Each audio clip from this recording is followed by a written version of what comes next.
Bismillahirrahmanirrahim. Assalamu alaikum, my dear students of second year. Today we are resuming our online lectures after your winter vacation. Inshallah, in a few days we'll be having our regular classes on campus. So today I have made up my mind to discuss one of your poems, Once Upon a Time. This poem is written by Gabriel Timi Okara. It's a simple poem, though comparatively a long poem. Its theme is the difference that we notice in our attitudes as we grow up. All of us know that a child is innocent, simple-minded, and whatever he shows, whatever he displays is true and faithful. But as we grow, we learn how to use diplomacy, how to conceal, hide our actual thoughts and feelings, and how to behave in a hypocritical way before others. So that's the theme of this poem.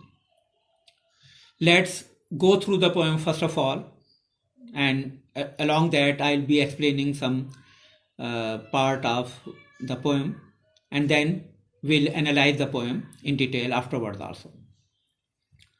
So once upon a time, son, they used to laugh with their hearts and laugh with their eyes, but now they only laugh with their teeth, while their eyes block cold eyes surge behind my shadow. So here, presumably, a father is talking to his son, and he tells him, or he complains, that there was a time when people used to be sincere. When they laughed with their hearts and their eyes. Their hearts and eyes reflected their true feelings. But now they laugh only outwardly. They just show their teeth when they laugh. Inwardly, they are not happy. They just show, they just pretend that they are laughing. Their eyes are ice block cold. Their eyes are as cold as an ice block, which shows that their eyes don't reflect their inner happiness. And they surge behind my shadow. People are not actually interested in me. They are not interested in making me happy. They look at me with their blank eyes. There was a time, indeed, they used to shake hands with their hearts, but that's gone, son. Now they shake hands without hearts, while their left hand search my empty pockets. Another complaint made by the poet or the father is that in the past, people were sincere in their attitudes. When they shook hands, it was out of sincerity. Their hearts were with them in shaking hands. But now that time is gone, and they shake hands only outwardly, whereas their left hand, usually right hand is shaken, so their left hand search his pocket. They want to know what he has to offer them. They are interested in monetary gain. Well, feel at home, come again, they say, and when I come again and feel at home once, twice, there will be no thrice, for then I find doors shut on me. Well, another attitude of the people is being criticized here, that usually a guest is welcomed for the first time and he is asked to feel at home and he is asked to visit again also. And if the same guest happens to come again, he is shown some degree of hospitality even then, but not the third time. When the same guest arrives the third time, the hosts turn a cold shoulder towards him and actually they shut their doors on him. So he is not welcomed again. So I have learned many things, son. I have learned to wear many faces like dresses: home face, office face, street face, horse face, cocktail face, with all their comforting smiles like a fixed portrait smile. So here the poet concludes that actually people wear many faces and he himself over time has learned how to wear many faces. And he compares faces with dresses, as we have different dresses to wear at home, for offices, when we are on the street, or when we are playing host, or when we are arranging some parties. So we have different dresses to wear. So he says that similarly, people have different faces to show on different occasions. Whatever smiles are there are just comforting, conforming smiles, keeping in line with. They keep their smiles in accordance with the situation, whether they are at home or at office or in the street or wherever.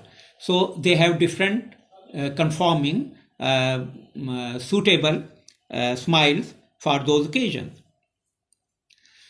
And I have learned too to laugh with only my teeth and shake hands without my heart.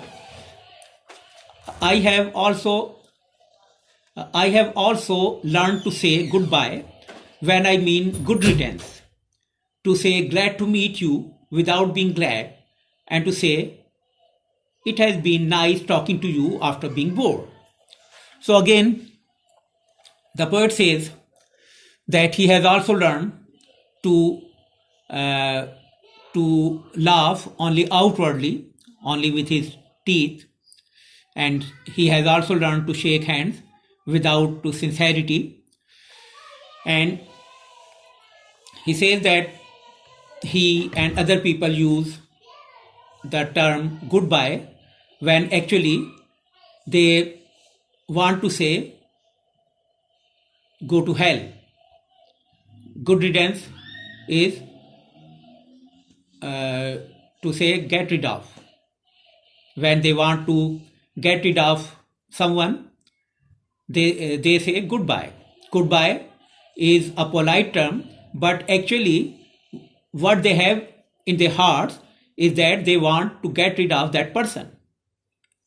Similarly, they say glad to meet you when they are actually not happy to meet a person. Similarly, it is also said that it has been nice talking to you, whereas during that talk they have been feeling bored. So the poet is again and again pointing out the difference rather the contrast that exists between our outward smiles and words and whatever we have in our hearts and in our feeling. But believe me, son, I want to be what I used to be when I was like you. I want to unlearn all these muting things. Most of all, I want to relearn how to laugh for my life, laugh in the mirror,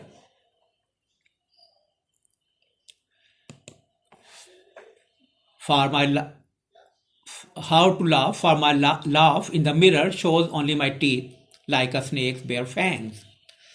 So here in this stanza, he addresses his son and says that he's not happy with his insincerity, with his hypocritic ways. He wants to be sincere, he wants to be loyal and faithful. He wants to unlearn whatever age, whatever time has taught him, whatever negative things he has learned from society, from his situation in life. He wants to unlearn all those things. Especially, he wants to unlearn all those muting things. Muting things, silent. Muting means silent. Whatever thoughts are occurring to him, whatever he's thinking silently, which is mostly negative, he wants to unlearn all those things. And especially he wants to unlearn his outward laugh, because he knows that the laugh that is reflected in the mirror is insincere and it is dangerous for others. It is like the bare fangs. Fangs are the hollow teeth, poisonous teeth of a snake. So he knows that his outward smiles and laughs are just like venomous and poisonous fangs. So show me, son, how to laugh. Show me how I used to laugh and smile once upon a time when I was like you. So here he pleads to his son, he appeals to his son to teach him how to laugh sincerely, how to smile sincerely, because once he himself was small, he himself was young, and at that time he was as sincere and as selfless as his son. So that's the poem. Let's go through the analysis also. Yearning for innocence and faithfulness in Gabriel Okra's Once Upon a Time. So here this subtitle shows that basically the poet is appealing, yearning, having desire. He desires to have innocence and faithfulness, the innocence and faithfulness that he owned in his childhood. The poem Once Upon a Time is written by Gabriel Okra, a Nigerian poet. It is written in the backdrop of Nigeria's independence from Britain. Background. So basically, this poem is written in that background when Nigeria got independence from Britain. The poet seems to be shocked by the change of lifestyle, values, morals, and the total change in the worldview in the new independent country. So many things change during our lifetime, and especially when some great thing happens in our society, as happened in Nigeria, that they got independence. So many things, attitudes and lifestyle, values, etc. change. He seems to be mourning for the passing away of a way of life. Though the country is politically independent, it seems to be still influenced by the British culture. The poet remembers the way people used to behave and interact with each other, how the people used to do things with their hearts and soul. So the poet feels that in the past people were more sincere, and whatever they did, they did with their hearts and soul. The poem describes what happens when a traditional African culture and civilization meets with the Western culture. So when there is interaction between cultures, many things change. With his nostalgia is basically thinking and remembering thinking about and remembering, recalling past in a wistful way. The poet recalls the golden times of the past. The purpose of the poem is to outline the behavior and personality of the people at the moment. It also makes an attempt to bring back the personality of the people who used to do things with emotion and heart. The poem is a conversation between a father and his son. The son does things with emotions and father wants to forget his fake personality. Now the son is young. Whatever he does it with sincerity, with emotion, whereas father has developed a fake personality and he wants to relearn and recreate his personality with the help of his son. He asks his son to express true love and to have real concern for others. Gabriel Okra's Once Upon a Time is about the artificial relationship and manners prevailing in the present world. According to the poet, past is better than present because there was love, sincerity, and faithfulness in the past. Now, in the present, everything has changed. Hence, the poet wants to relive the past. Once upon a time, the people used to laugh with their hearts and eyes. That is, there was genuineness in what they said and did. But in the present, there is only outward teeth laugh without understanding the speaker's real self. The eyes are described as ice block cold. The people have become money-minded and they develop their relationships only with the rich. Even when shaking hands with others, they are very artificial and mechanical. So here, actually, a type of paraphrasing is being given. Guests are no longer welcome these days.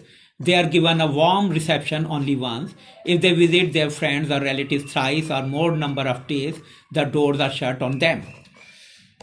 In this materialistic and artificial world, the poet has learned many things, especially wearing many faces, like putting on many dresses.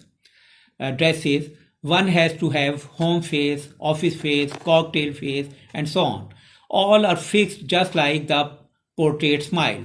Even the smile is just like a picture smile, a portrait smile. It's not a real smile. As this is the way of the world, the poet or speaker has also learned laughter with teeth. The art of saying goodbye when he means good riddance, glad to meet you when he is not glad, and nice talking to you when bored. So it is all these expressions are basically hypocritical because inwardly the person is not feeling happy or satisfied. The poet wants his son to imbibe the exemplary values of the past. To imbibe is to absorb the exemplary values of the past. Toward the end of the poet appeals to his son to show him how to smile wholeheartedly because the son is still innocent, so he wants to learn that innocence again, relearn that innocence again by him. He desires to revisit the past. His desire to revisit the past is nothing but a yearning for the innocence, faithfulness, and sincerity. So that's all about this poem. I hope that you have enjoyed the poem and understood it in depth. Inshallah, we'll be discussing the poem in our regular classes also. Thank you very much. Take care.